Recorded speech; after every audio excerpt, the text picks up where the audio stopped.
promises, promises. That's all I ever get from you. All I get from you are promises. Oh, that's all I get from you. Nothing but promises. My whole life through. Oh, you never mean the things you say. You never say the things you do. You just keep leading me on, making me blue. Oh, you promised me you were gonna love me.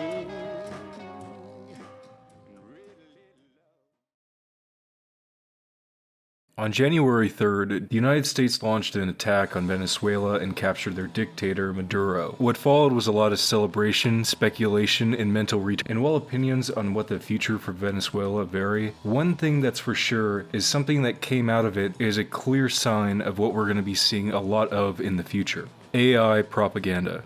Something I want to say first, though, is that what bothered me about this whole situation was like a commentary video. The Venezuela situation is insane. Was the insinuation that the left was just mad over nothing. When if we look at the track record of all the countries the United States has captured and tried to take control over, besides Hawaii, can you really think of one that ended well? In my opinion, I'm unsure. I'm optimistic, I guess. Really, I have no idea what's going to happen in the future. I can just hope for the best. But the possibility that things could get worse is always on the table just because historically we have evidence of that. Also, we're cutting the largest reserve of oil off from the two largest nations outside of the United States. And you can see how that could go wrong. And the reason why I bring it up is because I saw propaganda that was made from AI about this world event, and it's a little terrifying. About 3 days ago, this account called Wall Street Apes, I don't know if this was like a crypto bro account, just looking at this profile picture and the fact that apes is in their name, it gives really strong NFT vibes. But anyways, the video here has the caption, "Venezuelans are crying on their knees thanking Trump and America for freeing them from Nicolas Maduro." I added English subtitles so you can understand them. The people cry for their freedom. Thanks for the United States for freeing us. The hero, thank you Donald Trump. And the thing is, immediately, I don't even have to start the video. This looks like AI. Her face here looks like that one filter you see on TikTok or Instagram or something, where it makes your face look sad. Like this one I show speed meme. Something about it is just exaggerated in a way that doesn't look human.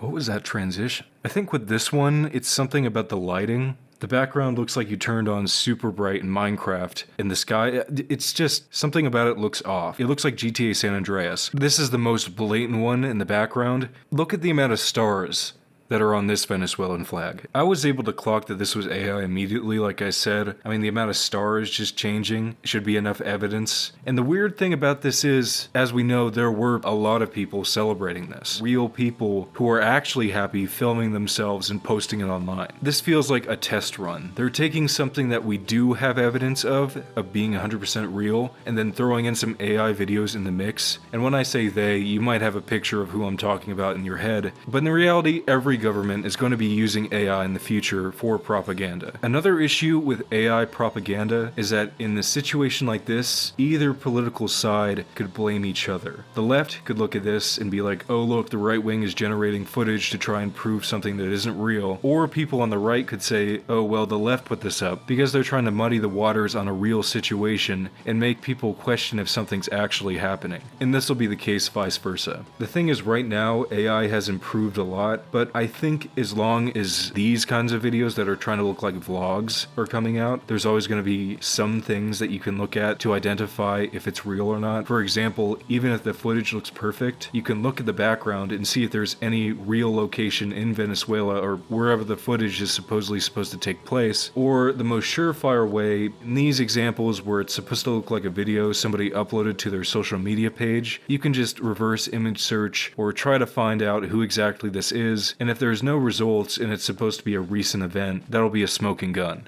However, I'm sure we've all heard the saying, a lie can travel halfway around the world while the truth is putting on its shoes. By the time an AI propaganda video is identified, riots could be incited, wars might start, but what'll be even more common is AI being used to ruin the lives of specific people. There are AI services right now where you can just put a photo of somebody's face into it, and then it'll generate that face onto an AI animation. So you can imagine in the future, if somebody wants to ruin your life, they could take a photo of you, put it into an AI, and write a prompt saying something along the lines of, "Man getting caught trying to meet with a..."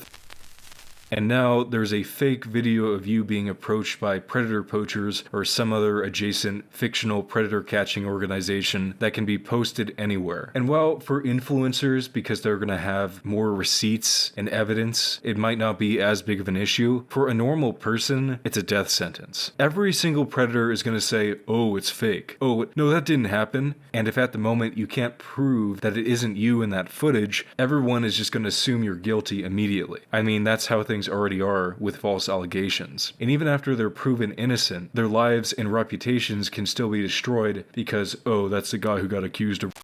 There was a guy who almost got away with a crime because he put the Sora watermark on the corners of a video of him actually committing a crime. So if a real video looked AI enough to a judge, and if you don't have a good lawyer, well, I hope you enjoy the light vanishing from your eyes as a group of men beat you to death in prison because somebody AI generated a video of you with a child. While the real predators get away with it because their good lawyers were able to convince the courts that the evidence of them actually doing that crime was AI generated. And the problem is, when it comes to AI, is there really isn't any stopping it unless I guess I can't say what I'm thinking. And the only way I see it that this can be improved in the future is harsher penalties towards people who use AI to try and generate slander or fake events that incite violence. Unrelated to propaganda, one thing I wish every AI company followed was the principle of not allowing people to generate realistic looking children. I don't know if these data centers work in a way that you can go into the system and just delete any of the information it used for a specific topic and then it forgets it. But if that is the case, that's what should be done with any real images of children. If you're running a website and you need stock footage or a stock image of a family, there are thousands of examples of free stock images that show that exact thing. You don't need to go into ChatGPT and say, "Generate me a family happy smoking." Actually, you might, because that probably doesn't exist as a stock image. But you know what I mean. I'm just a slave to shock humor, so I'm saying random.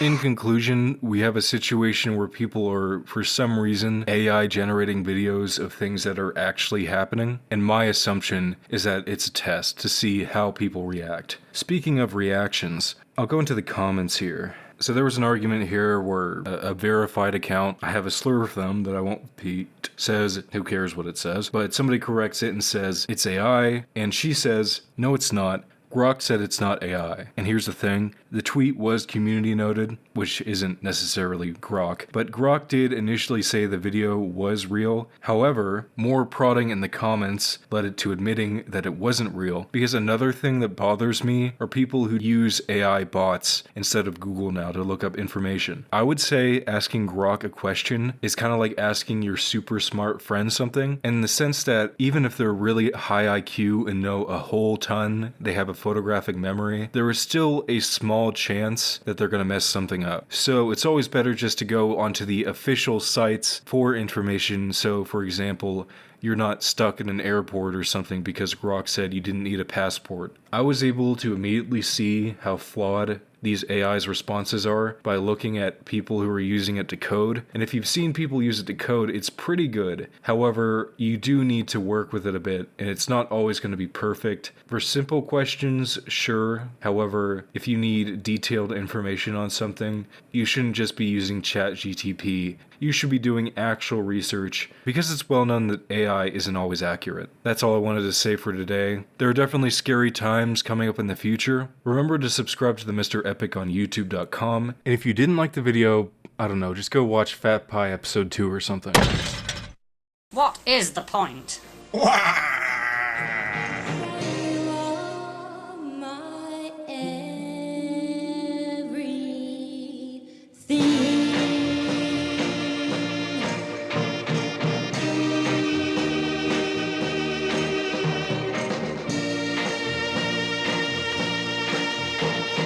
He's been following some kids round. He's been robbing their houses like.